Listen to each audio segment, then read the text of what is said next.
The 1,000-word challenge. 500 words. On the edge of a secluded village, a peculiar fog rolled in, hiding secrets that whispered in the night. Whispering wasn't new here. Every woman in Creswick could whisper.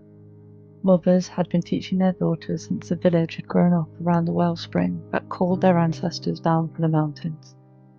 From the moment of her first blood, a female child of Creswick could send her voice into the minds of others and speak in a still, small whisper. At first their whisper could only reach as far as their arm, to those they held closest to their hearts, but with patience and practice, Creswick women could whisper over great distances.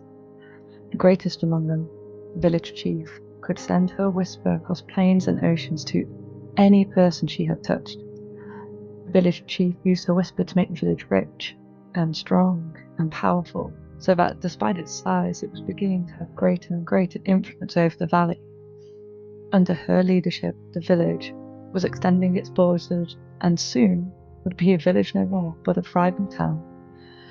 And still, it was seen that only daughters born of women who themselves had been born in Creswick had the gift of the whisper. The whisper that came with the fog that night was different. It was deep and coarse and menacing.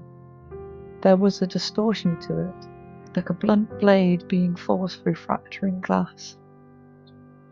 Though it was a voice speaking in hushed tones, the words it spoke were deafening, consuming all the women that heard it. The distortions in the whisper grappled their minds, but it was the whisperer's voice that stunned them. The voice was male. No man had ever whispered before. His voice stole into their minds, whispering, "The power you hold I now wield, witches. Abandon hope. I come for you all." He came for them that very night, as the full hunter's moon arose over the village, casting shaded silhouettes of thatched houses upon packed earth lanes. He came for them in their dreams, where they had little defense against him. His whisper sent them into terror and torment with prophecies so real they forgot they were dreaming at all. Visions of burning homes and defiled women, and of a man standing at the wellspring, laughing. The women of Creswick rose from their beds. Silently, they stumbled around their homes until they came upon and closed their hands around any weapon they could find. A poker, a heavy tome, a kettle, a walking stick, a knife. In their slumber, they killed that which haunted them. They killed those who bore the pitch and tone of the whisperer.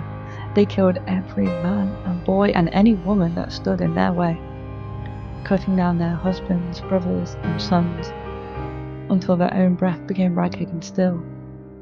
Dawn rose on the village, but not a soul rose with it. Creswick was a ghost town now.